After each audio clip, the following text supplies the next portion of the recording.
Oh yeah. So I'm with the North Limestone Community Development Corporation. We're a group of neighbors that decided our neighborhood association needed a little bit more punch. So we're working on the North Limestone neighborhood, but I want to talk to you guys a little bit about it before I go into the two projects I want to talk about tonight.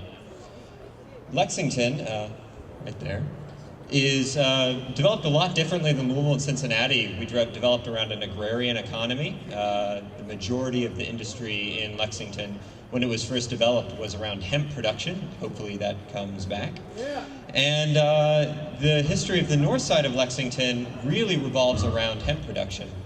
This green line going up there is the North Limestone Corridor. It was one of the two streets that Lexington was founded on, North Limestone and Main Street. And the North Limestone Corridor was one of the biggest hemp production areas in the country. It was enormous. And once the hemp production started to move out, it went to more malt production. And then eventually, in the 1940s and 50s, when urban sprawl and urban renewal hit Lexington, there was a huge amount of disinvestment in the area. And a lot of businesses went out of business. And because of that, a lot of the houses went vacant. And I know that's a story that's throughout the whole area. There are a lot of good things about our neighborhood. It's very walkable. It's one of the most economically diverse areas in the city, but there are also a lot of bad things and things that really need to be worked on. One of those is just a lack of jobs. Jobs are a huge issue in our community. And one of the things that we were trying to ask ourselves is how can we work with our neighbors to produce more jobs?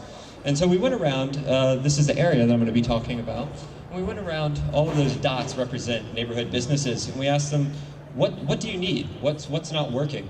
And the reaction that we got was, people just don't come up here. There's a huge divide in Lexington between the north and south.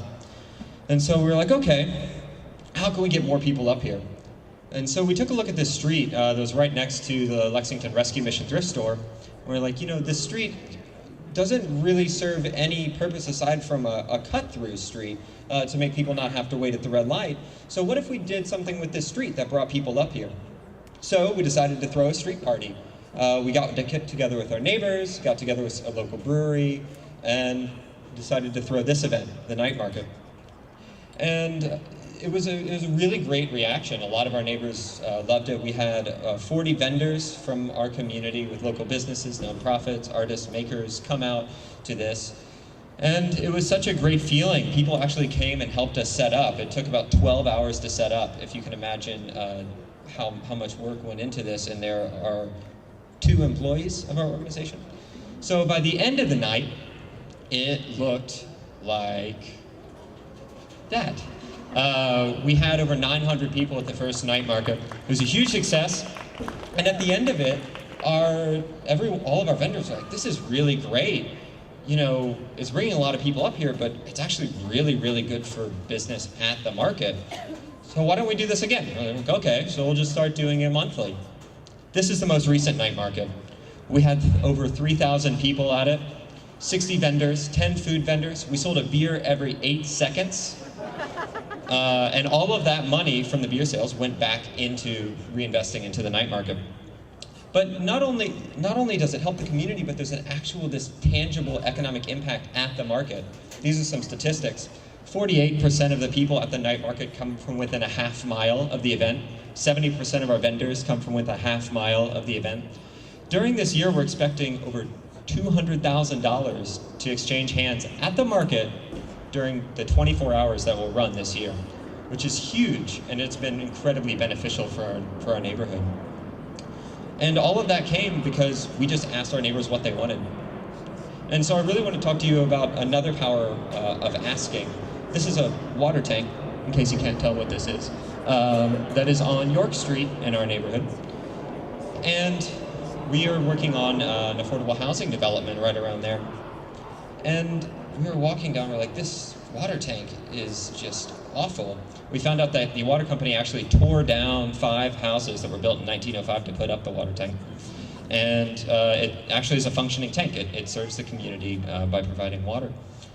And we're like, you know, how can we change this water tank? How can we turn this water tank into something that's beneficial for the community and not just this giant fenced in with barbed wire, basically lot of open grass that someone gets paid to mow every week or so. And so we approached Kentucky American Water, and we're like, look, you know, you've got this tank here, it's not really doing anyone any good, it's this huge, it's an eyesore for the community, and no one really likes it.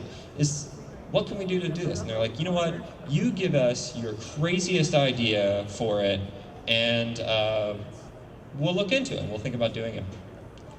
And they initially, this is what we took, we sort of suggested that we should cut the top off the water tank and put in a hot tub, but no one liked that idea.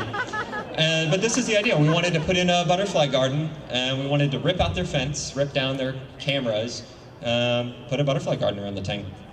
And then not only that, but we wanted to bring in this sort of linear green space from North Limestone Street this way, and go actually behind a bunch of these houses, and then around the tank, and then behind a bunch of more houses.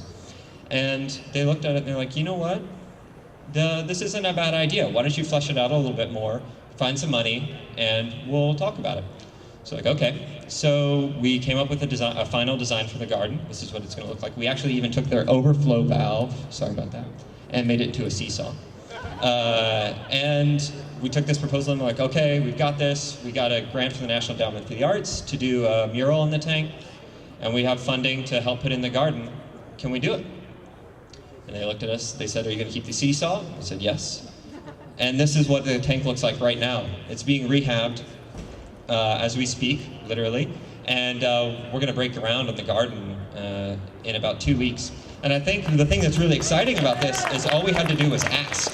And they're really open to it. And so I really implore that you all go out and ask those questions. Thank you.